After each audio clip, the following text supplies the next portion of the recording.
हमारी आज की कहानी का शीर्षक है टापू और इसकी लेखिका मीनाक्षी भारद्वाज जी हैं। जल्दी जल्दी काम निपटा के जैसे ही बिस्तर पर आई, मैसेंजर पर नोटिफिकेशन देखा। Hi, how are you, long time ना। यह किसका मैसेज है? चेहरा तो जाना पहचाना लगा। अरे यह इतने सालों के बाद। मुझे देखने के बाद भी रिप्लाई नहीं। ओह हाँ, हाय, आई एम फाइन। पहचाना या नहीं? हाँ हाँ, पहचान लिया। ओह थैंक गॉड, मुझे लगा तुम भूल गई। अरे नहीं, भूली नहीं हूँ। बहुत ढूंढा तुम्हें, आज जाकर मिली हो, वो भी फेसबुक पर। चलो कुछ देर में बात करता हूँ। यह दीपांशु था, मेरे बचपन का दोस्त। बहुत अच्छा सा फील हुआ इतने सालों बाद अचानक उससे बात। यूं ही यादों के सागर में गोते लगाने लग गई। पता ही नहीं चला कब सोचते सोचते नींद आ गई। सुबह उठी तो रात की बात भूल चुकी थी। ऑफिस भी तो जाना था। जल्दी जल्दी फ्रेश होकर नाश्ता बनाया, ऑफिस के लिए तैयार हुई। दौड़ते भागते ऑफिस पहुंची। रोज की यही दिनचर्या थी। एनसीआर में कॉरपोरेट जगत में काम करना आसान बात नहीं। खुद के लिए वक्त ही नहीं, बस भागते जा रहे हैं मशीनों के जैसे। 2 दिन बीत गए, अचानक मैसेंजर पर मैसेज आया। हेलो, कैसी हो? अच्छी हूँ। और शादी की या नहीं? नहीं। क्यों? अभी भी मुझसे प्यार करती हो? ये क्या क्या दिया इसने। मन के अंदर सन्नाटा सा छा गया। क्यों बताया नहीं तुमने? अभी तक भी प्यार करती हो मुझसे? क्या बकवास कर रहे हो? दिमाग ठीक है तुम्हारा? हाँ यार, मेरा दिमाग ठीक है। अब तुम सच्चाई स्वीकार नहीं कर रही हो तो ठीक है, कोई बात नहीं, पर यह सच है ना? You love me. देखो, तुम ऐसे बात करोगे तो मैं तुमसे कभी बात नहीं करूँगी। मैं नाराज़ हूँ। अच्छा अच्छा, ठीक है, हम फिर बात करते हैं। मैं अभी साइट पर हूँ, थोड़ी देर में बात करता हूँ, बाय। कैसे पता चला इसको? मालूम था तो अब तक कहा क्यों नहीं मुझसे? कांटेक्ट करने की कोशिश क्यों नहीं की? क्यों छोड़कर चला गया मुझे? आज इतने सालों के बाद अचानक से मेरे सामने मेरा अतीत। तैयार नहीं थी इन सब के लिए। सोच में पड़ गई। कुछ सूझ ही नहीं रहा था कि दीपांशु का फिर मैसेज आया। करती थी ना प्यार, बोलो। नहीं यार, ऐसी बात तो नहीं है। मैंने रिप्लाई दिया। अच्छा मत मानो, चलो दोस्त हम थे और हमेशा रहेंगे। मैंने झट से उसकी प्रोफाइल पर क्लिक किया तो देखा उसकी वाइफ के साथ फोटो थी। शादीशुदा है। मन कसैला हो गया। तो क्यों इस तरीके से बातें कर रहा है? क्यों मेरे मन के सागर में हलचल मचा रहा है, जबकि खुद शादी कर चुका है? मुझे उसकी बातें अच्छी नहीं लगी। मैंने सोच लिया कि मैं उससे कभी बात नहीं करूँगी। मैंने तुरंत उसको मैसेज किया, तुम्हारी तो शादी हो गई है, फिर भी तुम ऐसी बातें कर रहे हो? हाँ, शादी हो गई है क्योंकि तुम नहीं मिली मुझे। मैंने तुम्हें ढूंढने की बहुत कोशिश की पर तुम मुझे कहीं नहीं मिली। क्या करता? पर मैं आज भी तुमसे प्यार करता हूँ जैसे बचपन में करता था। उसका इतना कहना था कि बचपन की कई यादें मेरे सामने आकर खड़ी हो गई। मेरा जिगरी दोस्त क्लास में हमेशा अव्वल रहता। हम साथ साथ रहते, साथ साथ खेलते, साथ बैठकर खाना खाते और लंच टाइम में सीढ़ियों पर बैठकर खट्टी मीठी इमली खाते हुए ढेर सारी बातें करते थे। मैं ना चाहते हुए भी उसकी तरफ झुकती गई। बचपन के पलों को फिर से जीने की ख्वाहिश मुझे उसके करीब ले गई।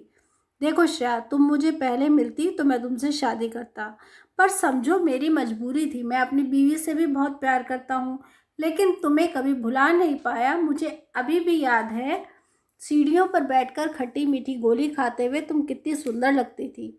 मैं उसकी शादीशुदा होने की बात भूल गई। मुझे उसका साथ अच्छा लगने लगा। हम घंटों चैटिंग करते। फ़ोन हम दोनों के एहसासों का इकलौता गवाह था। शनिवार की शाम, हम 15 साल बाद मिलने वाले थे।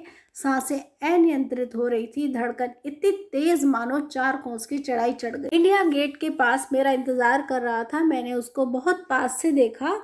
मेरा चेहरा शर्म और खुशी से लाल पड़ गया। वह मुझसे नजरें नहीं मिला रहा था, वो भी घबराया सा मगर खुश था। हम लॉन्ग ड्राइव पर गए। मैं उसके बहुत पास बैठी थी और हमारे बीच खामोशी। वो मेरे लिए पागल हो चुका था। हम दोनों के शहर अलग थे लेकिन हम बहुत पास आ चुके थे। वह मुझसे मिलने अक्सर दिल्ली आता। मैं ऑफिस से छुट्टी लेकर उसके साथ पूरा दिन घूमा करती। हम मॉल जाते, शॉपिंग करते। उसको मेरा किसी से भी बात करना पसंद नहीं था। गलती से भी कोई मुझे छू ले, उसे बर्दाश्त नहीं। तुम मेरी हो श्रेया, सिर्फ मेरी। जब वह कहता, मेरा रोम रोम रोमांचित हो जाता। मैं पूरी तरह से भूल चुकी थी कि वह शादीशुदा है, किसी और की अमानत है। मुझे लगने लगा कि वह सिर्फ मेरा है। उसका जादू मेरे सर चढ़कर बोल रहा था। हम दोनों बहुत पास आ गए थे। हमारे बीच प्यार था पर विश्वास नहीं। वो मेरा मोबाइल चेक करता, मेरे फ़ोटो चेक करता, मेरे व्हाट्सएप पर किसी लड़के की चैटिंग देखकर उसका पारा चढ़ जाता। उसे बिल्कुल पसंद नहीं कि कोई भी लड़का मुझे मैसेज करे, श्रेया ये राहुल मैसेज क्यों करता है?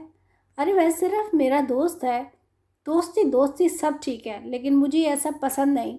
तुम मुझ पर शक कर रहे हो। मैं तुम पर शक नहीं कर रहा हूँ, बस ज़रूरत ही क्या है, जब मैं हूँ तुम्हारे पास तो तुम्हें किसी और की क्या ज़रूरत? मुझे घुटन होने लगी। उसका इस तरह से मुझ पर शक करना मेरी बर्दाश्त के बाहर था, लेकिन मैं उसके अलावा किसी के बारे में नहीं। तुम बस में किसके पास बैठी हो? किस लेडी के पास नहीं बैठ सकती क्या? मुझे उसका ये सब कहना अजीब लगता था। उसको मुझ पर इतना भी विश्वास नहीं है। क्या वो मुझे गलत लड़की समझता है? क्या वह सोचता है कि जिस तरह मैं उसके प्यार में पागल हो गई हूँ, मैं हर किसी के साथ? नहीं नहीं, मैं ऐसी लड़की नहीं हूँ। हमारे झगड़े होने लगे। मैंने उसे साफ कह दिया कि मुझे उसका यूँ शक करना पसंद नहीं है। ठीक है, अगर ऐसा है तो मैं भी तुमसे कभी कुछ नहीं कहूँगा। हमारे बीच पहली लड़ाई थी, उसके फ़ोन आने कम हो गए, दिल्ली आना भी बहुत कम हो गया। प्रमोशन हो गया था उसका, ऑफिस टाइम बढ़ गया था और वर्कलोड बहुत ज़्यादा। इधर मुझे भी एक नया प्रोजेक्ट मिल गया था। मैं अपने काम में बिज़ी हो गई, वह अपने काम में। कभी मौका मिलता हम चैटिंग करते, पर कुछ था जो हमारे बीच के रिश्ते को खाए जा रहा था। वो अपनी बीवी की अक्सर तारीफ़ करने लगता, मुझे अच्छा नहीं लगता था। वह कहता था कि मैं चाहता हूँ कि तुम्हारी भी जल्दी शादी हो जाए, तुम अपने पति के साथ खुश रहो। मुझे उसका कहना कुछ अजीब लगता। अब तक तो इंसान मुझ पर एकाधिकार जताता था और अब मेरे पति की बात करता है। हमारे बीच की खाई बढ़ती जा रही थी। उसका झुकाव अपनी पत्नी की तरफ बढ़ता जा रहा था और मैं उससे दूर होती जा रही थी। उस दिन मैं बहुत खुश थी। दीपांशु के शहर में जाने का मौका मिल रहा था। दीपांशु का फ़ोन लगाया। सुनो ना, मैं तुमसे मिलने तुम्हारे शहर आ रही हूँ। अरे वाह, ग्रेट यार, कब आ रही हो? कल। ओके, तो अभी तो मैं बस में हूँ, घर पहुँचने वाला हूँ। अब तो मुझे फ़ोन मत करना। मैं कल सुबह 9 बजे कॉल करूँगा, फिर पूरा दिन हम साथ। Okay dear, done. सुबह 8 बजे ही मैं पहुँच गई। जल्दी जल्दी काम निपटा कर वापस आई और एक रेस्टोरेंट में बैठकर दीपांशु की कॉल का वेट करने लगी।